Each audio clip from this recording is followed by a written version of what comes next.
मैं डॉक्टर एजाज अंजम हूँ, एक पाकिस्तानी नज़ाद अमरीकी। जर्मनी में मेरे एक प्रोफेसर हैं डॉक्टर मोहम्मद ईद हमादे। वो IVF लैब के डायरेक्टर हैं। एक बार उन्होंने मुझसे कहा कि फ्लाइंग स्वाइन क्या चीज़ है, तो मुझे तजस्सुस हुआ।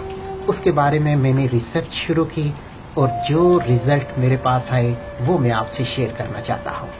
उसके लिए मैंने तारीख़ी किताबों को पढ़ना शुरू किया तो मुझे एक किताब मिली जो अब्दुल्लाह बिन तैर अल-बसरी अल-बगदादी ने लिखी थी। वो आलम दीन थे। उसमें उन्होंने अपनी कुछ पेशगोइयाँ की थी कि हिंद किसी एक वक्त में एक ऐसी रियासत भी देगा जिसमें मुसलमानों की अक्सरियत होगी, मगर उस देश में बहुत ज़्यादा अफरा तफरी होगी और बहुत ज़्यादा अनस्टेबिलिटी होगी। और उसकी रीज़न उन्होंने ये बताई कि वहाँ के लोग एक ऐसी खुराक खाएंगे जो खंजीर नमा होगी। तो उस वक्त ये बड़ी अजीब बात थी, क्योंकि बज़ाहिर मुसलमान ऐसी कोई चीज़ नहीं खा रहे थे, मगर उसमें उन्होंने इस चीज़ का इंकशाफ किया था। इस दौरान मैंने रिसर्च की कि अमेरिका की यूनिवर्सिटी ऑफ मिशिगन के प्रोफेसर स्टुअर्ट जॉन, उन्होंने ब्रॉयलर चिकन के बारे में रिसर्च की और उन्होंने इस तरह कहा कि खिंजीर और ब्रॉयलर चिकन की जो मॉडल है वो एक ही है, यानी कि उसमें जो अमीनो एसिड्स की तरतीब है वो बहुत ज़्यादा मिलती जुलती है। दूसरे लफ्ज़ों में जो ब्रॉयलर चिकन क्रिएट किया गया है वो खिंजीर के मॉडल पर ही तैयार किया गया है। ये एक बहुत बड़ा इंकशाफ था जिसकी वजह से अमेरिका की मल्टी बिलियन डॉलर की इंडस्ट्री मुतासिर हो सकती थी। उन्होंने डॉक्टर स्टुअर्ट जॉन्स को गिरफ्तार किया और उन्हें पागल करार दिया और उन्हें मेंटल हॉस्पिटल में दाखिल कर दिया। और फिर नवंबर 2015 में उस हॉस्पिटल में ही उसकी मौत भी वाक़या होगी, जो कि बज़ाहिर कोई ऐसी रीज़न नहीं थी, शायद उनको कत्ल किया गया हो ताकि ये रिसर्च आगे ना आए और उससे जो हमारा नुकसान होगा वो उस नुकसान से हम बच जाएं। उन आलम दीन की बात को अगर कंसीडर करें तो हमें इस चीज़ का लाजमी तौर पर नतीजा मिलता है कि वाकई ही पाकिस्तान की एक रियासत हिंदुस्तान से जुदा हुई है और उनके लोगों में ऐसी बेदीनी है और वो मुल्क एक अफरा तफरी का शिकार है।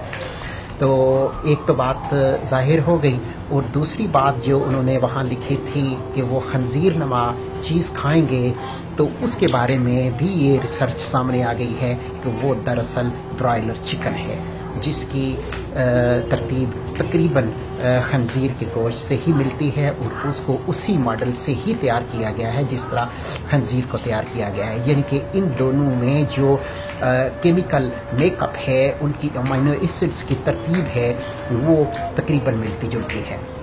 दूसरे लफ्ज़ों में उनकी ये पेशंगोई सच साबित हुई कि लोग ऐसी रूहानी अमराज का शिकार हैं और उसकी वजह उन्होंने बताई कि वो एक खंजीर नमा चीज़ खाने की वजह से होगी, और वो डेफिनेटली ब्रॉयलर चिकन हैं जो आजकल पाकिस्तान में बहुत कसरत से खाया जाता है, बल्कि पूरी दुनिया में खाया जाता है।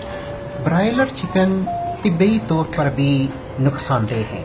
अमेरिका में मेरे एक रूममेट थे जिनका पाकिस्तान में बहुत ज़्यादा पोल्ट्री फार्म थे, तो उन्होंने मुझे इसकी खुराक के बारे में बताया।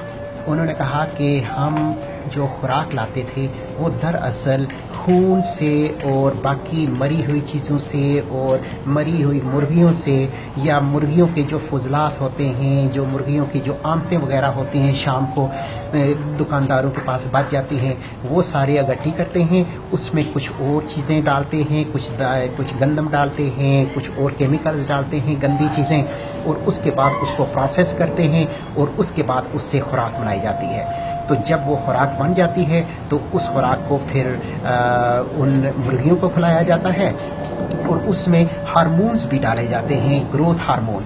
तो अब वो जो ग्रोथ हार्मोन हैं वो जब इंसान के जिस्म में जाते हैं तो वो अपना इफ़ेक्ट ज़रूर दिखाते हैं।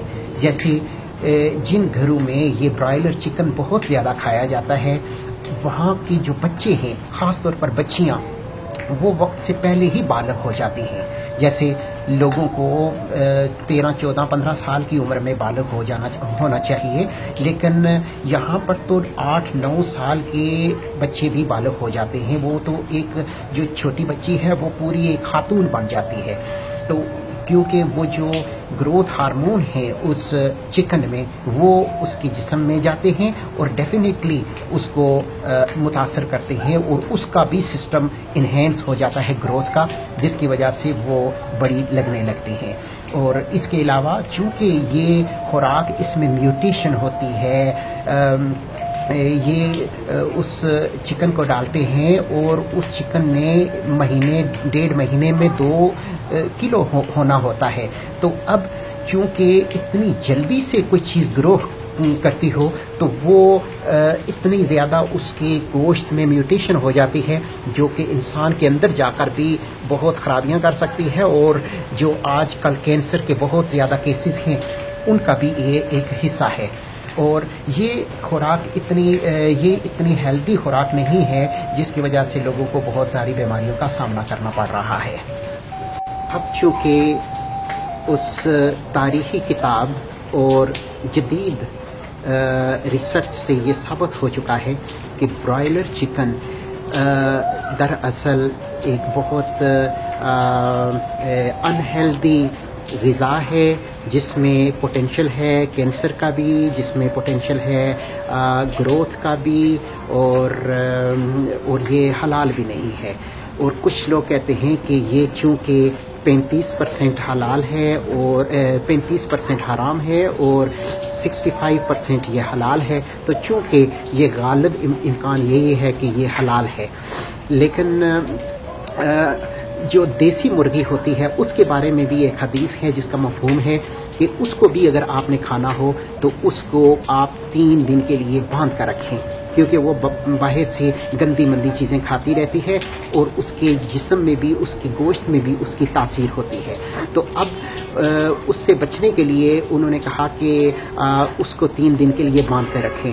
تو یہ جو فارمی مرغی ہے، اس کی تو غذا ہی ساری حرام چیزوں سے بنی ہوئی ہوتی ہے، اور اس کو فوری طور پر وہ ذبح کر کے تو اس کو پکا لیا جاتا ہے اور کھا لیا جاتا ہے، جو کہ ایک غیر مناسب قسم کی چیز ہے. ویسے بھی حرام سے بچنے کی تلقین کی گئی ہے کہ دواؤں کی قبولیت کے لیے ضروری ہے کہ جو چیز انسان کھائے وہ حلال کی ہو. تو اس کے 2 معنی ہیں، ایک تو جو کمائی ہو وہ حلال کی ہو، اور دوسرا وہ چیز حلال کی ہو جو آپ کنزیوم کر رہے ہیں. تو چونکہ اس میں غالب امکان ہے کہ یہ مکروہ ہے یا یہ حرام ہے، کیونکہ اس برائلر چکن کی جو خوراک ہے وہ حرام کے اجزاء سے بنائی جاتی ہے. تو پھر ہمیں اس سے اجتناب کرنا چاہیے، کیونکہ دواؤں کی قبول ہونا ہماری زندگی کا سب سے مین حصہ ہے، سب سے اہم حصہ ہے، جس کی ہم سب کو ضرورت ہے. یہ ویڈیو سننے کا شکریہ، اور مجھے امید ہے کہ آپ اس انفارمیشن کو اپنے عزیزوں اور اپنے دوستوں کو ضرور شیئر کریں گے تاکہ ان کا بھی فائدہ ہو. اللہ حافظ.